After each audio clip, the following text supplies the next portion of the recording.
Alrighty, how's it going, guys? Hank here, right back at you with another short video on the Review and Preview YouTube page. And folks, let me give you a friendly neighborhood reminder. Please don't forget to follow us on all of our social medias. You can find us on Facebook, Instagram, and Twitter at Review and Preview Sports.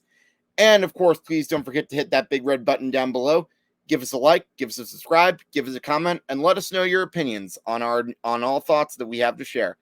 And the big news today that I'm going to talk about within the next 5 minutes, the New York Yankees are retiring number 21 for Paul O'Neill on August 21st, 2022. Now, of course, this is all assuming that the lockout talks will end on a positive note.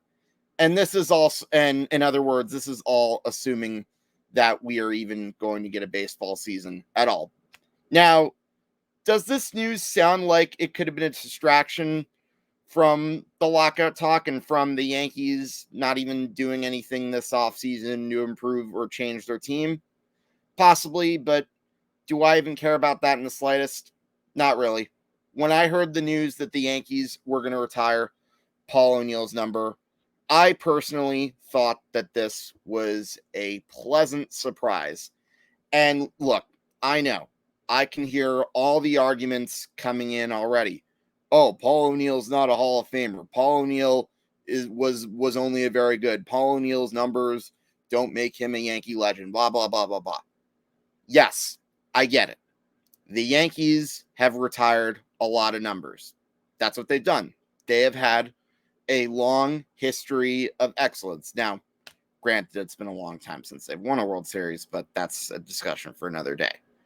However, one player that best represents that tradition, that old tradition of winning and excellence, is Paul O'Neill. Now, look, I get it.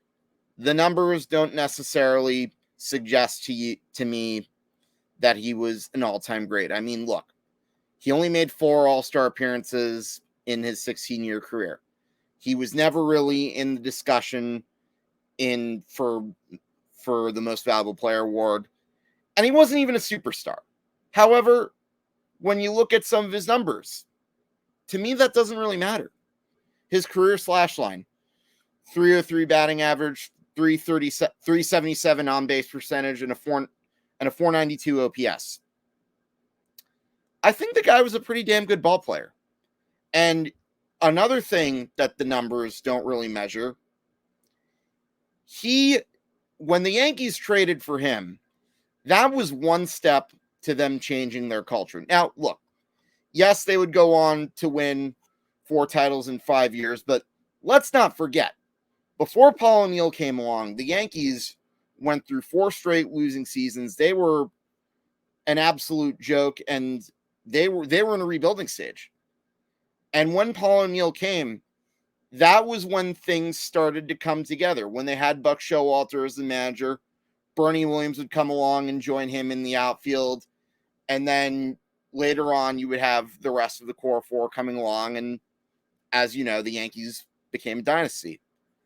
And one player that was the heart and soul through all this, was Paul O'Neill. Now, Paul O'Neill was one other thing that doesn't necessarily factor in to this discussion is the eye test.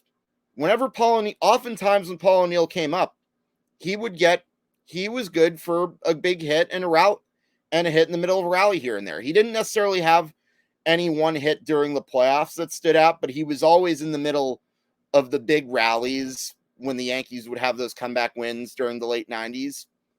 And look, when you see those clips of him trashing water coolers and getting intense after making an out, him getting an out was more him being frustrated over not helping the team as opposed to his own personal statistics.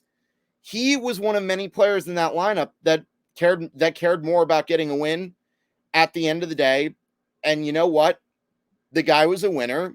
And because he also was in the lineup oftentimes playing through pain, I mean, he made that big catch at the end of Game 5 of the 96 World Series with a bad hamstring.